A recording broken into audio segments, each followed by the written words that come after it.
حدید، کب تک یار؟ آخر کب تک ہم یوں ہی بیٹھے رہیں گے؟ وہ آزاد گھوم رہا ہے اور روز اس کی کوئی نہ کوئی بات پتہ چلتی ہے، لیکن ہوتا کیا ہے کہ لیک آف ایویڈنس کی وجہ سے ہم اسے گرفتار بھی نہیں کر سکتے۔ کچھ تو ہوگا نا جو اسے ہمارے آگے گھٹنے ٹیکنے پر مجبور کرے۔ کوئی تو غلطی ہوگی اس کی، آخر کوئی اتنا پرفیکٹ کیسے ہو سکتا ہے یار؟ اس وقت ہادی، حدید اور واجد ساتھ بیٹھے تھے۔ ایک بار پھر انہیں ٹائیگر کے خلاف کچھ ملا تھا، لیکن وہ اتنا بھی ٹھوس نہیں تھا کہ اسے گرفتار کیا جا سکے۔ اور ہادی کو یہی بات غصہ دلا رہی تھی کہ کوئی اتنا پرفیکٹلی سب کچھ کیسے کر سکتا ہے۔ کل رات کسی انجان جگہ پر ایک لاش ملی تھی جس کا چہرہ بھی پہچان میں نہیں آ رہا تھا، لیکن مارنے کا انداز بالکل ویسا تھا جیسے ٹائیگر مارا کرتا تھا، اور مرنے والا تھا بھی ٹائیگر کے رقیب کا رائٹ ہینڈ۔ لیکن یہ سب کس نے کیا؟ کیا اس میں ٹائیگر کا ہاتھ ہے؟ کیوں مارا گیا؟ کچھ بھی پتہ نہیں چلا۔ ایک اور کیس لیک آف ایویڈنس کی وجہ سے انہیں بند کرنا پڑ رہا تھا۔ یار ریلیکس ہو جا، مل جائے گا کچھ نہ کچھ، تو کیوں اپنا دل جلائے جا رہا ہے؟ کبھی تو غلطی ہوتی ہے ہر انسان سے، اس سے بھی ہوگی، بس اس دن ہم اس کو پکڑ لیں گے۔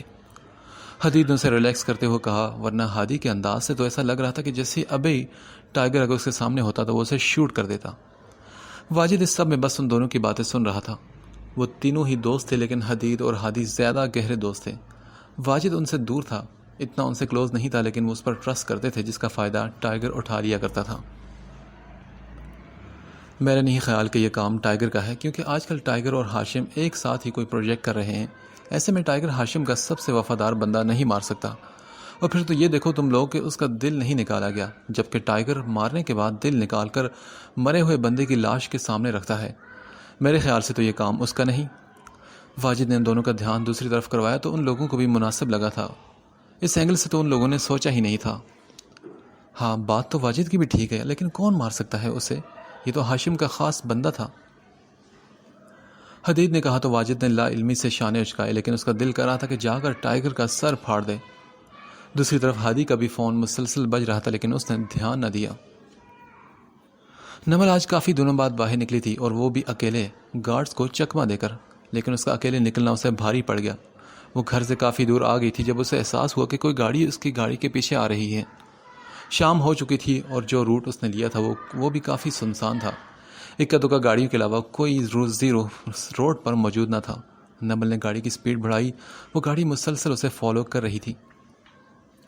اچانک اس کی گاڑی کے آگے وہ گاڑی رکی تو نمل نے خوف سے آنکھیں بند کر لی۔ تھوڑی دیر بعد اس کی گاڑی کے کھڑکی کی طرف ایک لڑکا آیا اور اس کا دروازہ کھولا۔ وہ کھڑکی کھلی رکھتی تھی، اس لیے آسانی سے دروازہ کھلا اور اسے ہاتھ سے پکڑ کر وہ باہر نکالنے لگا۔ اس کے ساتھ وہ کھینچتی چلی آئی تھی باہر۔ اب دوسرے لڑکے نے اس کا دوسرا ہاتھ بھی پکڑا۔ وہ مسلسل خود کو چھڑانے کی کوشش کر رہی تھی، لیکن ناکام تھی، اور وہ دونوں اسے لیے جنگل کی طرف جا رہے تھے۔ ان لوگوں کو خود سے دور کرنے کے لیے وہ ہاتھ پاؤں مار رہی تھی لگاتار، لیکن وہ دونوں اسے گھسیٹتے ہوئے آگے بڑھنے لگے۔ ایک جگہ رک کر انہوں نے اسے زمین پر پھینکا تو نمل بھاگنے لگی، لیکن ان میں سے ایک نے اسے پھر پکڑ لیا۔ وہ خود کو بچانے کی کوشش کرنے لگی، چیخنے لگی، چلانے لگی، جتنی طاقت اس میں تھی اس نے لگا لی، لیکن ایک لڑکے نے اس کے منہ پر بھی ہاتھ رکھ دیا تو اس کی چیخیں دب گئی۔ اب وہ دونوں شیطان صرف درندے اس کی ایک بھی چیخ کی پرواہ کیے بغیر اس کے پاس بڑھ رہے تھے۔ ایک نے اسے ہاتھوں سے پکڑ رکھا تھا اور دوسرا اس پر جھکا تھا۔ اس نے نمل کا دوپٹہ اتار کر پھینکا اور اسے چھونے لگا۔ اس سے پہلے کہ وہ کچھ غلط کر بیٹھتا، فضا میں فائر کی آواز گونجی اور پھر اس لڑکے کی چیخ نکلی جو اس پر جھکا ہوا تھا۔ کسی نے اس لڑکے کو اس کے اوپر سے اٹھایا اور دوسرے لڑکے کی بھی چیخ سنائی دی۔ اس نے اس طرف دیکھا جہاں وہ لڑکا اپنے پیٹ پہ ہاتھ رکھے کھڑا تھا، لیکن اس نے اپنے ہاتھ میں موجود گن سے فائر کیا جو نمل کو لگا۔ نمل کو اپنے پیٹ میں کوئی چیز چیرتی ہوئی محسوس ہوئی اور دوسری گولی اس کے بازو پر لگی تھی۔ پھر وہ نیچے گرتی چلی گئی اور بے ہوش ہو گئی۔ ان لوگوں نے ان تینوں لڑکوں کو پکڑا اور انہیں اپنے ایک بندے کے ساتھ بھیجا۔ شاہ نواز نمل کے پاس آیا جس کا بہت زیادہ خون بہہ رہا تھا۔ نمل کو گھر سے نکلتا دیکھ کر جو گارڈز ٹائیگر نے نمل کے لیے رکھے تھے اس کے پیچھے گئے تھے۔ اس گاڑی کا پتہ ان لوگوں کو بھی تھا جو نمل کو فالو کر رہی تھی، لیکن ٹریفک کی وجہ سے نمل کی گاڑی آگے نکل گئی اور وہ لوگ سگنل بند ہونے کی وجہ سے دیر سے پہنچے۔ اب بھی اگر وہ صحیح وقت پر نہ پہنچتے تو پتہ نہیں کیا ہو جاتا، لیکن نمل کو اب گولی لگ چکی تھی۔ ٹائیگر ان کا جو حال کرتا وہ الگ بات، لیکن فی الحال ان لوگوں نے ان لڑکوں کو پکڑ لیا تھا اور اب وہ لوگ نمل کو ہاسپٹل لے کر جا رہے تھے۔ نمل کا خون بہت زیادہ بہہ چکا تھا. ایسے میں وہ لوگ ٹائیگر کو بتانے میں اس کے انتظار میں وقت برباد نہیں کر سکتے تھے، اس لیے اسے لے کر ہاسپٹل جا رہے تھے اور نمل کے فون سے مسلسل ہادی کو فون بھی کر رہے تھے، لیکن ہادی فون نہیں اٹھا رہا تھا. تبھی شاہ نواز نے ٹائیگر کا نمبر ملایا تو وہ بھی فون نہیں اٹھا رہا تھا. ہاسپٹل پہنچ کر ان لوگوں نے اسے گاڑی سے نکال کر اسٹریچر پر لٹایا اور اندر کی طرف بڑھ گئے. ہادی کا فون مسلسل بج رہا تھا. پہلے تو اس نے نظر انداز کیا، لیکن بار بار بجنے پر موبائل فون نکالا تو شازیہ بیگم کی کال تھی. السلام علیکم ماما، خیریت ہے؟ فون اٹھاتے اس نے پوچھا تو ورنہ شازیہ بیگم اسے کام کے وقت کال نہیں کرتی تھی. ہادی بیٹے، نمل گھر پر نہیں، دوپہر میں نکلی تھی اور اب رات ہونے والی ہے، وہ واپس نہیں آئی. میرا تو دل بیٹھا جا رہا ہے بیٹے، فون بھی نہیں اٹھا رہی وہ. اس کے گارڈز بھی یہی ہیں، وہ اکیلی گئی تھی ہادی، مجھے تو بہت ڈر لگ رہا ہے. شازیہ بیگم نے روتے ہوئے کہا تو ہادی نے ٹائم دیکھا تو اسے واقعی پریشانی ہوئی تھی. اتنی دیر نمل گھر سے نکلی تھی اور ابھی تک واپس نہیں آئی، وہ بھی گارڈز کے بغیر. اسے تو راستے بھی ٹھیک سے معلوم نہیں تھے. اچھا ماما پریشان مت ہوں، میں دیکھتا ہوں اسے، کچھ نہیں ہوگا، میں ہوں نا، آپ فون رکھیں، میں دیکھتا ہوں. اس نے انہیں تسلی دیتے ہوئے کال بند کی اور اب اس کی سمجھ میں نہیں آ رہا تھا کہ نمل کہاں جا سکتی ہے، وہ بھی اتنی دیر تک. کال بند کرتے اس نے حدید کو بلایا اور وہ دونوں نمل کی تلاش کے لیے نکل پڑے. تبھی ہادی نے اپنا فون نکالا تو نمل کو کال کرنے کے لیے، تو وہاں نمل کی کوئی 10-12 مس کالز لگی ہوئی تھی. اس نے جلدی سے نمل کو کال ملائی تو 3-4 بیلز کے بعد کال اٹھا لی گئی. نمل گڑیا کہاں ہو تم اس وقت؟ ہادی نے فوراً کال پک کرتے ہوئے پوچھا، لیکن نمل کی جگہ اس نے کسی مرد کی آواز سنی. جی سر، وہ بی بی اس وقت ہاسپٹل میں ہیں اور انہیں گولیاں لگی ہیں. ہم کب سے آپ کو کل کر رہے ہیں اور یہ لوگ انہیں ایڈمٹ بھی نہیں کر رہے اور علاج بھی نہیں کر رہے. ان کا کہنا ہے کہ یہ پولیس کیس ہے، بیوی کا خون بھی بہت زیادہ بہہ چکا ہے اور یہ لوگ علاج شروع نہیں کر رہے. سامنے والا جو بھی بندہ تھا اس نے جیسے اس کی کانوں میں سور پھونکا تھا. ایک جھٹکے سے اس نے گاڑی روکی. اس نے اس کی نمل اور اس کی بہن، دوست، بیٹی اس وقت ہاسپٹل میں تھی. اسے گولیاں لگی ہیں. اسے کال کی گئی لیکن اس نے کال نہ اٹھائی. گھبراتے اس نے پوچھا کون سے ہاسپٹل میں ہو، جلدی بتاؤ مجھے. بات کرتے ہوئے ہادی کی زبان لڑکھڑائی تھی. حدید اسے حیرت سے دیکھ رہا تھا جس نے سامنے والی کی بات سن کر فون رکھا اور پھر گاڑی سٹارٹ کرنے لگا. ہادی نے غور سے دیکھا تو اس کے ہاتھ کانپ رہے تھے اور اس کی آنکھوں سے آنسو بہہ رہے تھے. ایس پی عبدالہادی افتخار اپنی بہن کی حالت سن کر رو رہا تھا. تبھی حدید نے اسے پوچھا ہادی کیا ہوا، سب ٹھیک تو ہے نا، چھوٹی کا کچھ پتہ چلا؟ ہاں یار حدید، اسے گولیاں لگی اور وہ ہاسپٹل میں ہے، اس نے گاڑی موڑتے ہوئے کہا. تو حدید بھی اسی شوق میں چلا گیا کیونکہ نمل اسے بھی بہت زیادہ عزیز تھی، بالکل اپنی بہنوں کی طرح، اور وہ ہادی کا دکھ سمجھ سکتا تھا کیونکہ نمل کو تو ہادی اپنی بیٹی کہتا تھا. اٹس اوکے ہادی، تم پریشان مت ہو، وہ ٹھیک ہو جائے گی یار. حدید نے اس کے کندھے پر ہاتھ رکھ کر اسے تسلی دیتے ہوئے کہا تو ہادی نے جواب میں کچھ نہ کہا. وہ لوگ 15 منٹ میں ہاسپٹل پہنچے. وہ کیسے پہنچا، کیسے اترا، اسے کچھ پتہ نہیں تھا. جب وہ ایک کوریڈور سے گزرا تو اسے نمل ایک اسٹریچر پر پڑی نظر آئی. وہ فوراً اس کے پاس آیا. نمل میری جان آ کے کھولو، دیکھو میں آ گیا ہوں، تمہارا بھائی آ چکا ہے. ہادی نے نمل کے چہرے کو اپنے ہاتھوں میں لیتے ہوئے کہا، لیکن تب تک حدید ڈاکٹر کو بلا کر لے آیا تھا. ہادی ڈاکٹر کو آتا دیکھ کر اس کی طرف بڑھا اور اس کی گریبان پکڑ کر اسے دیوار سے لگا دیا. میری بہن کا علاج کس نے نہیں کیا؟ ہاں بتاؤ، کون سا ڈاکٹر تھا جس نے اس کے علاج کے لیے انکار کیا؟ اگر میری بیٹی کو کچھ ہوا تو میں اس ہاسپٹل کو آگ لگا دوں گا، سنا تم لوگوں نے؟ ہادی نے اس ڈاکٹر کا گلا دباتے ہوئے کہا تو حدید نے اس کی گرفت سے ڈاکٹر کو آزاد کروایا. تبھی ڈاکٹر نے اسٹاف سے کہہ کر نمل کو آئی سی یو میں لے گئے تو وہاں کا چیئرمین آ گیا. دیکھیں سر، یہ پولیس کیس ہے، اس لیے ہم کوئی علاج نہیں کر سکتے. ڈاکٹر کے یہ کہنے پر ہادی نے اپنا آئی ڈی کارڈ اور سروس کارڈ اس کے منہ پر مارا تو ڈاکٹر بوکھلا کر پیچھے ہٹا. بھاڑ میں گئے تم لوگوں کے رولز اور پولیس کیسے، تو یہ رہا میں A S P Abdul Hadi Iftikhar. اگر میری بچی کو کچھ ہوا تو میں قسم کھاتا ہوں اپنی بہن کی کہ اس ہسپتال کو میں آگ لگا کر جلا کر راکھ کر دوں گا، اور اس کے ساتھ تمہیں بھی. اب فوراً جا کر اپنا کام کرو، میری بہن کو کچھ بھی نہیں ہونا چاہیے، سمجھے تم؟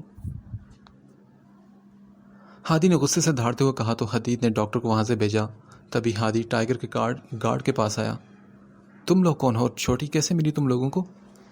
ہادی سے پہلے ہی حدید نے ان دونوں سے پوچھا تو شاہ نواز نے اسے ساری بات بتائی. جیسے جیسے وہ بتاتے جا رہے تھے ہادی کو لگ رہا تھا کہ کوئی اس کے کانوں میں گرم سیسا انڈیل رہا ہے. اس کی گڑیا کے ساتھ یہ اب کیسے ہو گیا اس کے ہوتے ہوئے؟ وہ فرش پر نیچے بیٹھتا چلا گیا. ہسپتال کا سارا سٹاف اس کی یہ حالت دکھ سے دیکھ رہا تھا. 6 فٹ کا مضبوط مرد اس وقت گھٹنوں پہ بیٹھا اپنی بہن کے لیے رو رہا تھا. تبھی حدید نے اسے اٹھایا اور اسے لیے کرسی پر بٹھایا۔ حدید، میری گڑیا یار، اس نے کال کی تھی مجھے اور میں نے نہیں اٹھائی۔ اگر یہ لوگ نہ ہوتے تو پتہ نہیں کیا ہو جاتا نمل کے ساتھ۔ یہ سب میری وجہ سے ہوا ہے حدید، میں اس کی کال ریسیو کرتا تو یہ سب کبھی بھی نہ ہوتا۔ اب میں کیا کروں بتاؤ مجھے، کیسے جاؤں گا اس کے سامنے؟ اس کا بھائی اس کی حفاظت نہیں کر سکا۔ حدید وہ ٹھیک تو ہو جائے گی نا یار؟ وہ حدید سے بات کرتے ہوئے رونے لگا تھا۔ حدید نے اسے گلے لگایا اور اس کی پیٹھ تھپکنے لگا۔ ہادی ریلیکس یار، تمہاری اس میں کوئی غلطی نہیں۔ یہ بھی تو دیکھو کہ چھوٹی کے ساتھ کچھ بھی غلط نہیں ہوا۔ اب تم خود کو بلیم مت کرو، اس وقت چھوٹی کو تمہاری ضرورت ہے، انکل آنٹی کو تمہاری ضرورت ہے۔ دیکھو کب سے آنٹی کال کر رہی ہیں، سنبھالو خود کو یار، چھوٹی ٹھیک ہو جائے گی، اسے تمہاری دعاؤں کی ضرورت ہے۔ حدید نے اسے سمجھایا تو ہادی کو بھی خیال آیا۔ تبھی اس نے شازیہ بیگم کو کال کی اور افتخار صاحب کو بھی آدھی بات بتا کر ہاسپٹل آنے کا کہا، اور پھر خود آپریشن تھیٹر کے دروازے کے باہر رکا اور اپنی بہن کو دیکھنے لگا، جس پر ڈاکٹرز جھکے اسے زندگی کی رونقوں کی طرف واپس لانے کی کوششیں کر رہے تھے۔ ٹائیگر اپنے گھر میں داخل ہوا تو شاہ نواز پہلے سے اس کے انتظار میں کھڑا تھا۔ جیسے ہی ٹائیگر اندر گیا، شاہ نواز اس کے پیچھے آیا۔ شاہ نواز، بولو بھی، کیا بات ہے؟ کال بھی کر رہے تھے تم، کوئی مسئلہ ہے کیا؟ ٹائیگر نے اسے اپنے پیچھے آتا دیکھ کر پوچھا تو شاہ نواز نے بات شروع کی۔ وہ نمل بی بی کو گولیاں لگی ہیں، وہ اس وقت ہاسپٹل میں ہیں۔ شاہ نواز نے اسے یہ بات بتائی۔ پانی کا گلاس منہ کی طرف لے جاتا ہوا ہاتھ ٹائیگر کا تھم گیا اور ساتھ ہی اس کے دل کی دھڑکن بھی تھمی تھی۔ گلاس رکھ کر وہ اس کی طرف مڑا، جو سوچ رہا تھا کہ پوری بات کیسے بتائے۔ کیا کہا تم نے؟ جانم کو گولیاں لگی؟ کیا مطلب ہے تمہارا؟ ہاں، کیسی ہو اور کیسی لگی ہیں گولیوں سے؟ تمہیں اس کی حفاظت کے لیے رکھا تھا نا، تو اسے گولیاں کیسے لگی، بولو؟ ٹائیگر نے فوراً اس کا گریبان پکڑ کر اسے دیوار سے لگاتے ہوئے پوچھا تھا۔ شاہ نواز نے بھی اس کے بدلے میں مزاحمت نہیں کی، کیونکہ وہ جانتا تھا کہ غلطی اس کی تھی۔ سگنل توڑ بھی تو سکتا تھا نا۔ وہ اسے رہ کر ان لڑکوں کی جرت یاد آ رہی تھی۔ وہ اصل میں ہوا یہ کہ، اور پھر شاہ نواز نے اسے ساری بات بتا دی۔ جیسے جیسے ٹائیگر یہ سنتا گیا، اسے لگا کہ وہ 5 سال پیچھے چلا گیا ہے، کیونکہ اس کی اسی بے خبری کی وجہ سے اس کی چھوٹی نے جو تکلیف برداشت کی تھی، اس پہ جو گزری تھی، وہ کیسے بھول سکتا تھا؟ اور اب یہی سب کچھ نمل کے ساتھ دہرایا گیا تھا۔ غصے سے اس کی رگیں تنگ گئی۔ اس نے شاہ نواز کو چھوڑا اور ٹیبل پر پڑا واز پوری قوت سے دیوار پر دے مارا۔ نازک سا واز منٹوں میں ٹکڑوں میں تبدیل ہو گیا۔ پھر وہ شاہ نواز کی جانب مڑا۔ نام بتاؤ ہاسپٹل کا، اور وہ لڑکے، ان کا کیا بنا؟ شاہ نواز، اگر تم نے انہیں بھاگنے دیا تو خیر نہیں تمہاری۔ شاہ نواز نے اسے فوراً ہاسپٹل کا نام بتایا اور ان لڑکوں کے بارے میں بھی بتایا جو اس وقت ٹارچر ہاؤس میں واجد کے حوالے تھے۔ ٹائیگر اس کی بات پوری ہونے سے پہلے ہی باہر نکل گیا اور ریش ڈرائیونگ کرتے ہوئے ہاسپٹل پہنچا، لیکن وہاں جگہ جگہ پولیس والے کھڑے تھے۔ ایک کرسی پر شازیہ بیگم اور ان کے ساتھ افتخار صاحب بھی تھے۔ سامنے آپریشن تھیٹر کے دروازے سے سر ٹکائے کھڑا ہادی تھا۔ اس نے ایک میگزین اٹھائی اور اپنے چہرے کے سامنے پھیلا کر پاس پڑی کرسی پر بیٹھ گیا۔ وہ ہادی کے سامنے اس کے کمرے میں نہیں جا سکتا تھا اور نہ ہی ہادی اسے جانے دیتا، اس لیے اسے انتظار کرنا بہتر لگا۔ ہادی، یہ ڈاکٹر اتنی دیر کیوں لگا رہے ہیں؟ پوچھو نا ان سے۔ اس کو آپریشن تھیٹر میں جاتے ہوئے 3 گھنٹے ہو چکے تھے، لیکن ابھی تک کوئی ڈاکٹر باہر نہیں آیا تھا اور نہ ہی کسی نے اس کی خیر خبر سنائی تھی۔ شازیہ بیگم کے پوچھنے پر ہادی ان دونوں کے سامنے آیا اور گھٹنوں کے بال بیٹھ کر ان کے دونوں کے ہاتھ پکڑے۔ ماما، بابا، مجھے معاف کر دیں، میں نمل کی حفاظت نہ کر سکا۔ بابا، میں اپنی بچی کی حفاظت نہ کر سکا، مجھے آپ معاف کر دیں۔ ہادی کی حالت دیکھ کر شازیہ بیگم اپنا غم بھول گئی تھی۔ نہیں میرے بچے، اس میں تمہاری غلطی نہیں ہے، تم دعا کرو کہ وہ ٹھیک ہو جائے۔ پریشان نہ ہو ہادی بیٹا، دعا کرو تم۔ ابھی وہ بات کر رہی تھی کہ ڈاکٹر باہر آئے تو ہادی فوراً ان کی جانب لپکا۔ پیشنٹ کیسی ہے میری گڑیا ٹھیک ہے نا؟ ہادی نے ان سے پوچھا تو وہ بولے، دیکھیے مسٹر ہادی، آپریشن تو کامیاب ہوا ہے اور آپ کی بیٹی کافی حوصلے والی ہے، ورنہ جتنا خون بہہ چکا تھا ان کا بچنا کسی معجزے سے کم نہیں۔ فی الحال وہ آؤٹ آف ڈینجر ہیں، انہیں روم میں شفٹ کر دیں گے تو آپ لوگ ان سے مل سکتے ہیں، صبح تک انہیں ہوش بھی آ جائے گا انشاءاللہ۔ Inspector Hadi, your daughter is really very brave. Doctor نے پیشہ ورانہ مسکراہٹ ہونٹوں پر سجا کر ان سب کو جیسے نئی زندگی دی تھی، اور نمل کو وہ سچ میں ہی ہادی کی بیٹی سمجھنے لگے تھے، اس لیے آخر میں وہ کہتے ہوئے آگے بڑھ گئے تھے۔ پیچھے بیٹھے ٹائیگر نے بھی سکون کا سانس لیا تھا یہ سب سن کر۔ اس نے آنکھیں کھولی تو ہر جگہ اندھیرا تھا۔ اس نے آنکھیں جھپکی تو منظر کچھ صاف ہوا۔ سفید دیواریں نظر آ رہی تھی۔ اس نے ذہن پر زور دینے کی کوشش کی کہ وہ اس وقت کہاں ہے، لیکن اسے کچھ سمجھ نہ آیا۔ شاید ابھی تک اس کے دماغ میں بے ہوشی تھی۔ فجر پڑھ کر ہادی لوٹا تو نمل کی آنکھوں کی پتلیاں حرکت میں آ رہی تھی۔ وہ اس کے پاس بڑھا۔ اسی وقت نمل نے آنکھیں کھولی تو شام کے واقعے کو یاد کرنے لگی۔ وہ ابھی تک ٹھیک سے ہوش میں نہیں آئی تھی۔ ہادی کو دیکھ کر بولی، بھائی۔ آہستہ آہستہ جب اسے سب یاد آنے لگا تو وہ ڈر کر اٹھ بیٹھی۔ ہادی جو اس کے پاس ہی بیٹھا تھا فوراً اس کی طرف مڑا۔ میری جان، میں یہی ہوں آپ کے پاس، ڈرنے کی ضرورت نہیں آپ کو۔ ہادی کی آواز سن کر اس نے ہادی کو دیکھا جو اب اس کے پاس بیٹھا اس کے ہاتھ میں لگی ڈرپ کو دیکھ رہا تھا۔ اس کی ہمت نہیں ہو رہی تھی کہ اس کی آنکھوں میں دیکھ سکے۔ وہ اس کے گلے لگ کر رونے لگی تو ہادی نے اسے خود کے سینے سے لگایا۔ بھائی، وہ لڑکے، بھائی مجھے بہت ڈر لگ رہا ہے، بہت زیادہ۔ نمل لڑکھڑاتے لہجے میں سے بات بتا رہی تھی تو ہادی نے اس کے ہونٹوں پر انگلی رکھی۔ چپ ہو جاؤ میرے بچے، کچھ نہیں ہوا، آپ کا بھائی آپ کے پاس ہے نا؟ میری جان، میری پرنسس، شکر ہے کہ آپ بالکل ٹھیک ہو، اب آپ کو کسی چیز سے ڈرنے کی ضرورت نہیں۔ ہادی نے اسے خود سے دور کیا اور اس کے آنسو صاف کرتے ہوئے بولا، سچ تو یہ تھا کہ وہ یہ سب نمل کے منہ سے سننے کا حوصلہ نہیں رکھتا تھا۔ ساری رات اس کی اس سوچ میں، اس شرمندگی میں گزری تھی کہ اس کی گڑیا کے ساتھ اگر کچھ ہو جاتا تو، اور اگر شاہ نواز وقت پر نہ پہنچتا تو اس سے آگے وہ سوچنا بھی نہیں چاہتا تھا۔ اس کے دل میں اب ڈر بیٹھ چکا تھا۔ ساری رات جا کر اس نے نمل کی حفاظت کی، پھر اسے چپ کروایا اور ڈاکٹر کو لینے چلا گیا۔ جو ہی ہادی وہاں سے نکلا، ٹائیگر فوراً اس کے روم کے دروازے کے پاس آیا۔ اسے ہوش میں دیکھ کر اس کا دل کیا کہ اس کے پاس جائے، لیکن روم میں شازیہ بیگم بھی تھی، اسی لیے دور سے اسے دیکھ کر وہ واپس چلا گیا۔ ٹائیگر بھی ساری رات وہیں تھا۔ وہ نہیں چاہتا تھا کہ جو پچھلے 5 سال پہلے ہوا پھر سے ہو، اس لیے وہ نمل کے پاس رہنا چاہتا تھا۔ گڑیا، کہیں درد تو نہیں ہو رہا آپ کو نا؟ کچھ چاہیے آپ کو؟ ڈاکٹر کے چیک اپ کے بعد ہادی نے نمل سے پوچھا، جس نے انکار میں سر ہلایا۔ کل شام والا واقعہ اس سے بھلائی نہیں بھول رہا تھا۔ اگر وہ لوگ وقت پر نہ پہنچتے تو یہ بات اسے مزید ڈرا رہی تھی۔ گڑیا، کیا بات ہے؟ بتاؤ نا، چپ کیوں ہو میری جان؟ کہیں درد ہو رہا ہے کیا؟ میں ڈاکٹر کو بلاؤں؟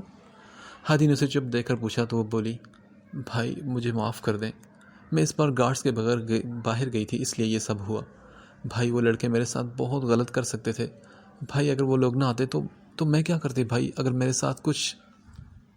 ہادی کے پوچھنے پہ وہ بول بیٹھی۔ آنسو کے درمیان اپنے بھائی سے وہ اپنے دل میں چھپی بات کہہ ڈالی تھی اس نے۔ چپ ہو جاؤ گڑیا، تمہیں کچھ نہیں ہوتا۔ اللہ پاک تمہارے ساتھ کچھ غلط نہیں ہونے دیتے میری جان۔ خدا نے ان لوگوں کو تمہاری حفاظت کے لیے بھیج دیا تھا، اور ایسا کیسے ہو سکتا ہے کہ اللہ پاک تمہیں ان لوگوں کے ہاتھوں رسوا ہونے دیتے؟ میری جان، اب آپ نے ایسا نہیں سوچنا، ٹھیک ہے؟ اور نہ ہی آپ نے رونا ہے، اور میں وعدہ کرتا ہوں کہ ان لوگوں کو چھوڑوں گا نہیں میں۔ ہادی نے اسے پیار سے سمجھایا تو اس نے اپنے آنسو صاف کیے۔ میری جان، مجھے معاف کرنا کہ میں تمہاری حفاظت نہ کر سکا۔ ہادی نے یہ بات الگ سے سوچی تھی۔ یہ سب اس کی لا علمی کی وجہ سے ہوا تھا۔ اس نے ایک نظر نمل کو دیکھا جو کسی غیر مرئی نقطے کو گھور رہی تھی۔ اسے کچھ وقت لگے گا ٹھیک ہونے میں۔ ہادی نے یہ سوچ کر اسے چھوڑ دیا تھا۔ آج کل ملک کے حالات کچھ زیادہ ہی خراب تھے۔ کوئی خبر ہو نہ ہو ایسی ضرور ہوتی تھی۔ سچ تو یہ ہے کہ آج کل لڑکی پاکستان میں محفوظ نہ تھی۔ ہر دوسرے دن کوئی نہ کوئی ایسی خبر ضرور ہوتی ہے، لیکن ان کو سزا دینے والا کوئی نہیں۔ یہاں قصوروار وکٹم کو ہی کہلایا جاتا ہے۔ اس واقعے کو اب 10 دن ہو چکے تھے۔ جہاں ہادی نے نمل کی سیکیورٹی بڑھا دی تھی، وہاں ٹائیگر نے بھی چند اور گارڈز بڑھا دیے تھے، کیونکہ فی الحال وہ ملک سے باہر تھا۔ اس واقعے کے ایک دن بعد ہی اسے جانا پڑ گیا تھا۔ وہ نہ صرف پاکستان بلکہ رشین مافیا کا بھی بہت خاص ممبر تھا، اس لیے اسے جانا پڑا تھا۔ وہاں وہ ایسے کاموں میں زیادہ ملوث نہ تھا۔ ڈرگز اور انلیگل اسلحہ لانے اور دوسرے ملک بھیجنے کا وہ کام کرتا تھا۔ بس معمولی سی سرگرمیاں تھی وہاں اس کی۔ انلیگل اسلحہ اتنے لیگل طریقے سے امپورٹ ایکسپورٹ کرواتا تھا کہ لوگ حیران رہ جاتے تھے۔ نمل بھی اس واقعے کے بعد خاموش رہنے لگی تھی۔ ہادی نے ماما بابا سے کہا تھا کہ اسے وقت دیا کریں۔ رات کو بھی وہ نیند میں ڈر جاتی تھی، اس لیے ماما اب اس کے پاس سوتی تھی۔ ہادی بھی زیادہ وقت اس کے ساتھ گزارنے لگا تھا۔ حدید بھی اس کا دھیان بھٹانے کے لیے اسے نیٹ فلیکس پر نئی سیریز بتاتا رہتا تھا۔ حدید اپنی بہن فجر کو بھی اس کے پاس چھوڑ گیا تھا، اور فجر نمل کی دوست تھی۔ سب لوگ اس کا مائنڈ اس واقعے سے ڈائیورٹ کرنے کی بہت زیادہ کوششیں کر رہے تھے، اور وہ لوگ اس کوشش میں کافی حد تک کامیاب بھی ہو چکے تھے۔ ٹائیگر رات کو واپس آیا اور اس وقت رات کا تقریباً 1:30 بج رہے تھے جب وہ ایئرپورٹ سے باہر نکلا اور اپنی گاڑی سیدھا نمل کے گھر کے جانب روانہ کی۔ آدھے گھنٹے بعد اس کی کھڑکی کھول کر وہ اس کے کمرے میں داخل ہوا۔ آج نمل اکیلی ہی سوئی تھی کیونکہ اب وہ ڈر ہادی کی مدد سے کہیں دور جا سویا تھا۔ ٹائیگر وہاں پہنچ کر اس کے روم میں چلتا ہوا اس کے پاس آیا جو اس وقت کسی گہری نیند میں تھی۔ اس کے کچھ بال اس کے چہرے پر بکھرے تھے۔ ٹائیگر نے اس کے بالوں کو ہٹایا تو وہ نیند میں ہلنے لگی لیکن پھر سو گئی۔ ٹائیگر اس سے دور ہوا اور اس کے چہرے کو دیکھنے لگا۔ سوتی ہوئی وہ کسی معصوم بچی کی طرح لگ رہی تھی۔ اس کا بلینکٹ نیچے پڑا ہوا تھا۔ ٹائیگر کی نظر اس کے بازو پر گئی جہاں اسے گولی لگی تھی۔ ٹائیگر نے اس جگہ نرمی سے اپنا ہاتھ پھیرا، پھر بلینکٹ اس کے اوپر ٹھیک کرتا سامنے اسٹڈی ٹیبل کی چیئر اٹھا کر وہاں بیٹھا۔ اسے دیکھتے دیکھتے اس کی آنکھ بھی لگ گئی تھی۔ نمل کی آنکھ فجر کے قریب کھلی تھی۔ وہ آنکھیں مسلتی اٹھی تو اسے اپنے سامنے کرسی پر بیٹھے ہوئے سوتے ہوئے ٹائیگر پر اس کی نظر پڑ گئی۔ وہ اسے دیکھ کر ڈر گئی۔ پہلے تو اسے لگا کہ وہ کوئی خواب دیکھ رہی ہے کیونکہ آج کل اسے خواب بھی تو عجیب و غریب آ رہے تھے، لیکن نہیں، یہ خواب نہیں تھا۔ ٹائیگر سچ میں وہیں تھا۔ وہ اٹھ کر بیٹھ گئی اور اب اسے سمجھ نہیں آ رہا تھا کہ یہ کب آیا۔ اسے ٹائیگر سوتا ہوا معصوم سا بچہ لگ رہا تھا۔ نمل اسے غور سے دیکھنے لگی۔ نائٹ بلب کی روشنی میں اس کی پیشانی پر پڑے ہوئے بل، اس کے ہلتے ہونٹ واضح نظر آ رہے تھے۔ شاید وہ کوئی خواب دیکھ رہا تھا، نمل نے سوچا۔ تبھی اگلے ہی پل ٹائیگر ہڑبڑا کر اٹھا۔ نمل نے ہاتھ آگے بڑھا کر لائٹس آن کی تو ٹائیگر لمبے لمبے سانس لے رہا تھا۔ اس کا چہرہ پسینے سے تر تھا۔ وہ کرسی سے اٹھا تو اس کی نظر نمل پر گئی۔ اسے یاد آیا کہ وہ تو نمل کے کمرے میں آیا تھا، شاید وہیں اس کی آنکھ لگ گئی تھی۔ نمل کو اس کی طبیعت کچھ ٹھیک نہ لگی تو وہ اٹھی اور روم فریج سے پانی کی ایک بوتل نکالی اور گلاس میں پانی ڈال کر اس کی جانب بڑھا دیا۔ وہ یہ سب بڑے غور سے دیکھ رہا تھا۔ اس نے نمل کے ہاتھ سے پانی لیا اور ایک ہی سانس میں سارا گلاس خالی کر دیا۔ پھر اس نے نمل کے ہاتھ سے پوری پانی کی بوتل لے لی اور اسے بھی ایک ہی سانس میں پی گیا۔ اس کی نظر نمل پر گئی تو اسے یاد آیا کہ اس کے زخم تو ابھی بھی تازہ تھے۔ نمل اپنے پیٹ پر ہاتھ رکھے کھڑی تھی۔ اس کی نظر اس کے بازو پر گئی جہاں سے پٹی تھوڑی سی نم ہو رہی تھی، شاید اس کا خون بہہ رہا تھا۔ اس نے نمل کو ہاتھ سے پکڑ کر بیڈ پر بٹھایا اور کہا، پرنسس، آپ کے زخم ابھی تک ٹھیک نہیں ہوئے نا؟ آپ کیوں بیڈ سے اٹھی؟ اس نے نمل کی آستین اوپر کرتے ہوئے پوچھا تھا۔ نمل جو اس کی عجیب سی حالت کے زیر اثر تھی، اس کو اپنی آستین اوپر کرتے ہوئے ہوش میں آئی اور فوراً اس سے دور ہوئی۔ ٹائیگر نے اس کے چہرے پر پھیلتے خوف کو دیکھا۔ یہ خوف، یہ وحشت وہ کیسے بھول سکتا تھا؟ 5 سال پہلے بھی یہ وحشت کسی کے چہرے پر وہ دیکھ چکا تھا۔ نمل بیڈ کے کونے سے چپک کر بیٹھ گئی تھی۔ پرنسس، ڈرو نہیں، میں ہوں ٹائیگر۔ ٹائیگر اپنی پرنسس کے ساتھ کبھی کچھ غلط نہیں کر سکتا۔ آپ کا زخم ٹھیک نہیں، خون بہہ رہا ہے، مجھے دیکھنے دیں۔ اور یہ دیکھو، میں فرسٹ ایڈ کٹ پڑی ہے، میں بس زخم صاف کروں گا، آپ کا پرومس۔ ٹائیگر نے شاید ٹیبل پر پڑا فرسٹ ایڈ کٹ اٹھاتے ہوئے کہا تھا اور نمل کے آگے اپنا ہاتھ کیا، جسے پہلے تو نمل دیکھنے لگی، پھر اس نے اپنے زخم کو دیکھا جہاں سے خون بہہ رہا تھا اور درد بھی اسے ہو رہا تھا۔ تبھی اس نے اپنا ہاتھ اس کے ہاتھ پر رکھا اور تھوڑا فاصلے پر بیٹھ گئی۔ ٹائیگر فرسٹ ایڈ کٹ کھولے اس کے بازو سے پٹی اتار کر اس کے زخم کا معائنہ کرنے لگا۔ زخم زیادہ خراب نہیں تھا، شاید ہاتھ کو حرکت دیتے ہوئے اس پر پریشر پڑنے سے خون بہنے لگا تھا۔ اس نے ایک نظر نمل کو دیکھا جو آنکھوں میں نمی لیے ہونٹ کا کونا دانتوں سے دبائے اسی کو دیکھ رہی تھی۔ ٹائیگر کا دل کیا کہ اس کے ہونٹوں کو دانتوں سے نکالے، مگر اس نے اپنے آپ کو کنٹرول کیا اور اس کا زخم صاف کرنے لگا۔ ٹائیگر نے اسے سر اٹھا کر دیکھا تو اس کی آنکھوں سے آنسو نکلنے کو بیتاب تھے۔ ٹائیگر نے اس کے زخم پر پھونک مارتے ہوئے اس کے زخم کو صاف کیا، پھر اس پر آئنمنٹ لگا کر صاف پٹی باندھنے لگا۔ یہ کام وہ بڑی مہارت سے کر رہا تھا۔ اس نے پھر چیزیں سمیٹ کر اپنی جگہ پر رکھی اور ایک جگہ رک کر نمل کو دیکھا۔ واش روم وہ ہے؟ نمل اس کی الجھن سمجھتے ہوئے بولی تو وہ فوراً واش روم میں گیا اور ہاتھ دھو کر واپس آیا۔ پھر نمل سے کچھ فاصلے پر بیٹھ گیا اور پوچھا، اب درد تو نہیں ہو رہا نا تمہیں؟ اس کے پوچھنے پر نمل نے انکار میں سر ہلایا۔ گڈ پرنسس، میں پرومس کرتا ہوں کہ جن لوگوں نے تمہیں تکلیف دی ہے نا، ان لوگوں کو میں چھوڑوں گا نہیں، اور اب تمہیں ڈرنے کی ضرورت نہیں کسی سے بھی۔ میں نے تمہاری حفاظت کے لیے گارڈز رکھے ہیں، پر اب تم گارڈز کے بغیر کہیں نہیں جاؤ گی، سمجھ گئی؟ ٹائیگر نے سنجیدگی سے کہا تو نمل نے اس کی بات پر سر ہلایا۔ ٹائیگر کو اس کی خاموشی اچھی نہیں لگ رہی تھی۔ کچھ بول کیوں نہیں رہی تم پرنسس؟ پرومس کرو کہ تم آئندہ گارڈز کے بغیر باہر نہیں جاؤ گی۔ اس نے ایک بار پھر وہی بات کی، مگر نمل پھر بھی خاموش رہی تو ٹائیگر بھی خاموش ہو گیا۔ تبھی وہ بولی، آپ نے کوئی برا خواب دیکھا تھا؟ نمل کے پوچھنے پر ٹائیگر کو یاد آیا کہ اس نے آج پھر سے وہی خواب دیکھا تھا، لیکن آج اس کی حالت پہلے جیسی نہیں ہوئی تھی۔ شاید اس لیے کہ آج کوئی تھا اس کے پاس جس کی وجہ سے اسے اس طرح وحشت نہیں ہوئی تھی، ورنہ وہ ہمیشہ اکیلا ہی ہوتا تھا۔ اس نے نمل کو دیکھا جو جواب کی منتظر تھی، تو پھر وہ بولا، ہاں میں نے ایک برا خواب دیکھا تھا۔ کیا آپ کو روز ایسے خواب آتے ہیں؟ نمل نے پھر اسے پوچھا تو وہ بولا، ہاں تقریباً روز ہی۔ ٹائیگر نے اس کے چہرے کو تکتے ہوئے جواب دیا جو کچھ ہی دنوں میں ہلدی جیسا زرد چہرہ لے کر مرجھائی ہوئی لگ رہی تھی۔ تو پھر آپ روز رات کو سونے سے پہلے آیت الکرسی پڑھا کریں نا، پھر نہیں آئیں گے اس طرح کے خواب۔ نمل نے اپنی طرف سے اس کی مدد کرنی چاہی تو ٹائیگر نے اسے دیکھا اور اٹھ کر اس کے بیڈ کے قریب گھٹنوں کے بال نیچے بیٹھا۔ پرنسس، مجھے معاف کر دو کہ میں تمہاری حفاظت نہیں کر سکا، اور ان لوگوں کو بھی میں نہیں پکڑ سکا۔ میں یہاں نہیں تھا اس وجہ سے، لیکن میں پرامس کرتا ہوں کہ میں تمہارا بدلہ ہر صورت میں لوں گا۔ تمہیں اب ڈرنے کی ضرورت نہیں، اب تم سو جاؤ پرنسس، میں پین کلر دے دیتا ہوں، تم آرام کرو۔ اس نے اس کا ہاتھ پکڑتے ہوئے کہا۔ ٹائیگر اس سے معافی مانگ رہا تھا، وہ بھی اس طرح۔ اگر اسے واجد یا ارحم دیکھ لیتے تو وہ بے ہوش ہو جاتے۔ ٹائیگر نے اسے پین کلر دیے، پھر اسے لیٹنے میں مدد کی اور اس پر اچھی طرح کمفرٹر پھیلا دیا۔ جب تک نمل کی نیند پکی نہ ہوئی وہ وہیں بیٹھا رہا، اور پھر اسے سوتا دیکھ کر وہ مطمئن ہو کر چلا گیا۔